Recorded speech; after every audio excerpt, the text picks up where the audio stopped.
Karibu tena. Mashambulizi ya mauaji ya mara kwa mara ya wakazi kutokana na mamba wanaovamia mto Athi katika kaunti ya Makueni yanaendelea kuzua hofu na kilio miongoni mwa jamii. Mwanafunzi Yvonne Nzilani mwenye umri wa miaka 14 ambaye alikuwa katika darasa la 9 katika shule ya Ndalani kijiji cha Kithayoni Makindu ndiye mwathiriwa hivi karibuni kupoteza maisha kutokana na shambulio la mamba. Steven Nzioka na taarifa hii. Wakati Yvonne Nzilani alipoelekea kuchota maji katika sehemu ya mto Athi inayopita karibu na kijiji cha Kithayoni Makindu kaunti ya Makueni wiki mbili zilizopita, hakujua kuwa hiyo ingekuwa safari yake ya mwisho akiwa hai.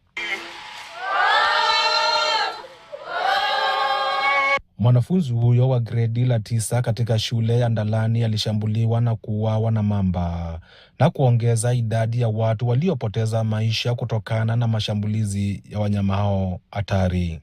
She was good at climate change and agriculture.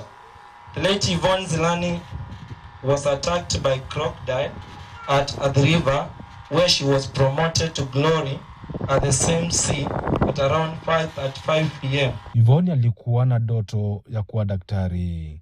Pia alikuwa ameanzisha mpango wa kulima miti ya matunda katika shamba ndogo, akiamini kuwa mradi huo ungefanikiwa na kumsaidia kugharamia masomo yake ya chuo kikuu. Alifariki dunia wakati akielekea kutafuta maji ya kumwagilia miche ya matunda iliyokuwa ikianza kustawi.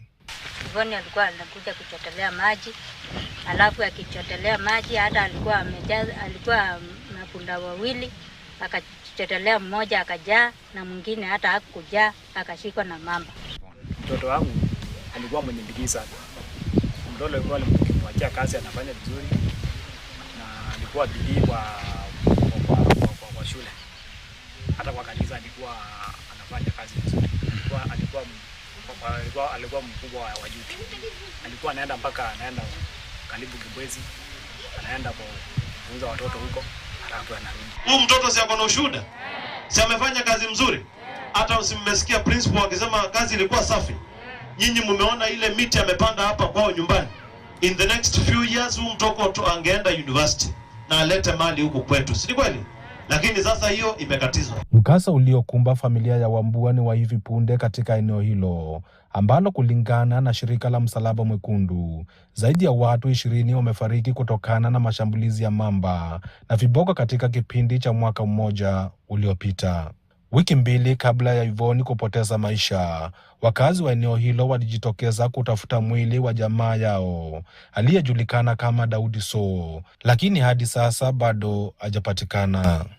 Hata kuna wengine wameumwa wako na majeraha. Hata kuna mtoto mwingine alikatwa mkono na ako hai. Na kuna mwingine aliumwa hapa mkuu na bado ako hai. Kutokana na mashambulizi ya mamba, wakazi wamebuni njia mbalimbali za kujilinda wanapokwenda kuchota maji katika mto Athi. Wakati mwingine hulazimika kwenda mtoni wakiwa zaidi ya watu wawili. Mtu mmoja anapojaza maji kwenye mitungi, wengine hurusha mawe mtoni ili kuwafukuza au kuwazuia mamba wasiwakaribie. Hata hivyo, mbinu hiyo haijaweza kuondoa kabisa hatari ya mashambulizi. So tukisema tushike mamba practically tunaweza kushika hii mamba kutoka Sabaki all the way mpaka tutoe wote. Is it practical? Tuongee tu kama watu wazima, wanadamu, na ile kitu inawezekana. Ile inawezekana? Inawezekana. Basi kambi hapa. Ombi la kuongezwa kwa miradi ya kusambaza maji na kusukuma maji kutoka mto Athi hadi maeneo ya nyanda za juu na serikali ya kaunti ya Makueni linatajwa na jamii kama suluhisho la muda mrefu la kuwalinda wananchi dhidi ya hatari ya kushambuliwa na kuuawa na mamba wanapofuata huduma za maji mtoni. Steven Nzioka, KTN.